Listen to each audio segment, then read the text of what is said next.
Hello, everybody, and welcome back to Beilein Victory Podcast. We have a special podcast tonight with a panel of analysts to go through our expectations for the Michigan-Ohio State game this weekend. We're first going to welcome in Mike, who is a Michigan State fan. Mike, how are you? All right. Great. Luke, who is an Ohio State fan. How are you, Luke? I'm good. How are you, Chris? Fantastic. All right, so we're going to go through my offensive keys and defensive keys real quick, and then I'm going to ask you guys some questions what you think is going to happen this weekend. So, offensively, I think we shoot a lot of threes, and I think that can sometimes be problematic, but in this game, they got a big Jayshawn Tate forward. Jayshawn Tate's a big forward. We need to be throwing up threes in this game. This is one of my keys.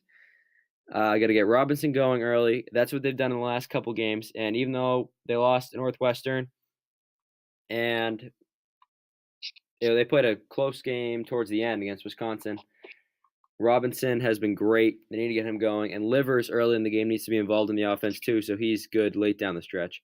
Defensively, cannot let Keita Bates-Diop beat us. If somebody else beats us, they're going to have to live with that, and I can live with that. Ohio State has to be held under 80 points. If they go over 80 points, we have no shot. And we have to stay within striking distance on the boards. So, let's get to the questions. Luke, how do you expect your team to bounce back after getting absolutely annihilated last night by Penn State for the second time? Back well. Can't wait. The last game just can't come back against State. All right, Luke, I'm going to have to cut you off. Your connection is absolutely horrendous. So, I'm sorry. We'll go to Mike and see if Luke can get his connection fixed. Mike. Listen, I don't think you're going to be able to stop Andrew Dockich. He's the key to the game for Ohio State. Andrew Dockich. What? Andrew Dockich is going to score 20-plus like Keita Bates-Diop can? No, he does a lot more than that. He brings energy to the court that Ohio State needs to win this game. I got Ohio State by like 20 points. That's what you said before the Michigan State game. How'd that go? Well, I mean, let's not talk about that. We got other things to talk about. All right, Mike, another question for you here.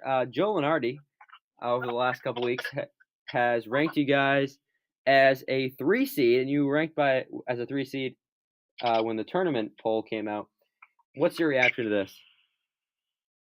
I'm offended, actually, by Joe Lunardi.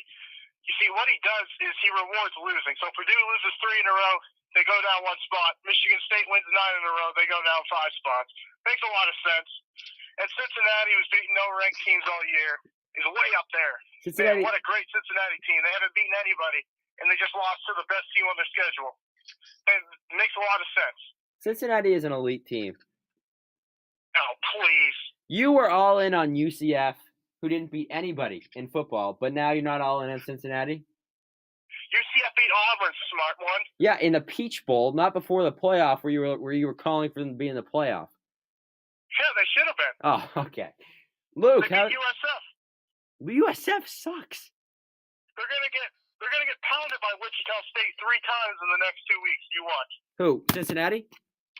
Yeah. No, pounded 3 times. I got Cincinnati in both those games in the regular season. Yeah, well, you're insane. All right, Luke, how's the connection? Hello? Are you good now? We're a little bit better. So I'm going to ask you once again, how do you expect your team to bounce back from getting crushed last night? I think we'll bounce back okay. I think that was an off game. Tony Carr's been our kryptonite all year. Yeah, he's he's horrible. What? He's not good either, and I don't know what your guys' issue is. What are you talking about? Have you been watching their games all year? Leading scorer in the Big Ten. Well, he's not a good player. He gets his stats bumped from being on an average Penn State team. That in the Big Ten tournament, if they play Ohio State, I'm going to pick Penn State. Well, the way we've played against them, I would too. All right. But good. I think getting helps. All right, Luke, your connection is absolutely horrendous again. So we're going to go back to Mike. Mike, what what was your reaction to the ESPN report released? I believe it was yesterday. Oh my goodness, this is blasphemous what ESPN's doing. It shouldn't even be allowed. This should be illegal. They announced the kid's name, and he hasn't even been charged yet. Imagine if someone came up to you and said, "Oh, you did something to me," without any charges being filed, and then they announce it in the newspaper. That kid's life's ruined forever because of this lady that wrote the article's agenda. And it's ridiculous. They're trying to slander my school for no reason. Okay. That's completely ridiculous. What is their motivation to do that? Larry Nassar, they're trying to connect Larry Nassar because it's convenient for them to connect Larry Nassar to these accusations. Okay. They have no proof. All the stories they've said have already been documented by Coach D'Antonio. They've been given to the right people, all right? There's no secrecy at Michigan State. That's all BS. All BS. Okay, man, we're moving on. I want to go back to Joe Lenardi here. Luke, how's the connection? Yep. Okay. Can you hear me? No. What? Mike, we'll go back to you. Mike, we're going back to you. Michigan yesterday, they were a 6 seed in Joe Lenardi's projections, and without playing a single game, a single minute on the floor, they dropped to 7 today. Where do you think right now Michigan should be as a seed in the tournament? Well, I mean, they've lost 5 games in the conference, right? I mean, and the committee rewards losing. They should probably be like a 2 seed right now. I mean, if that's what the committee's doing. But Kansas has like 10 losses, and they're a 2 seed right now. So, yeah, 2 seed right now, absolutely. Michigan State should be a 12 seed. They just keep winning. How dare they keep winning? I completely agree 100%. In fact, I think they might select Michigan State to be a 1 seed in the NIT. Well, I mean, if they keep winning, they'll be a 1 seed in the NIT, definitely. Yeah, and and it's really, what's really been annoying me is that Nebraska is ahead of us in this conference. Nebraska ends with like you got destroyed by them. Yeah, we did. Nebraska ends with the scrubbiest teams in the Big Ten, and they're gonna win all 3 of those games, and they're gonna finish ahead of us. That's embarrassing. We're only gonna get. They have the best coach in the Big Ten. Oh, Jesus, guy. And we have a tough schedule down the stretch, and we're only gonna get 1 bye in the Big Ten tournament, which could hurt us.